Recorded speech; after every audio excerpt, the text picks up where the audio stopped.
Under the Constitution, the executive power of the state is vested in the President of the Republic. He or she is the executive.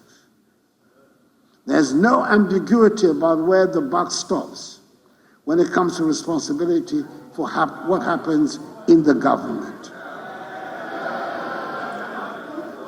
It stops with the President. He or she has ultimate responsibility.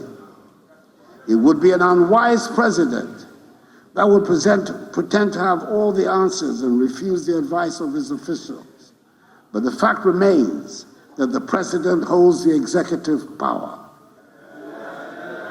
The cabinet, the ministers of state, all act ultimately in an advisory manner. Of course, the member of the government might take an idea, be it generated by the president or the official or a committee, and turn it into a huge success, and the honors will be claimed or shared where public perception falls. But ultimately, the president is responsible and therefore takes the credit or the blame for whatever happens in his or her government. Mr. Speaker, let me make a second point. The programs that come from the executive benefit from the rigorous public examination and debates to which they are subjected. We all now take for granted and sometimes even bemoan the vigorous media and civil society organization scrutiny that characterize public discourse.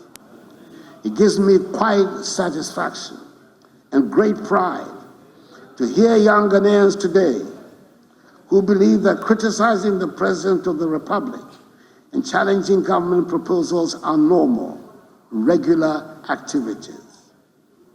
Some of the young people listen with incredulity when they hear about a Ghana that was once without private radio stations, and people had to tune into foreign stations to hear critical and opposition voices.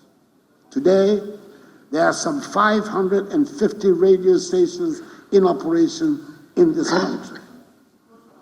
In spite of all its shortcomings and difficulties, the people of Ghana have shown admirable commitment to multi-party democracy and have not fallen for the instigations to resort to the violent overthrow of an elected government. The past 32 years of the Fourth Republic have witnessed the most sustained period of stability and economic growth in our country. And we should be proud of what we have achieved and seek to protect and build on it.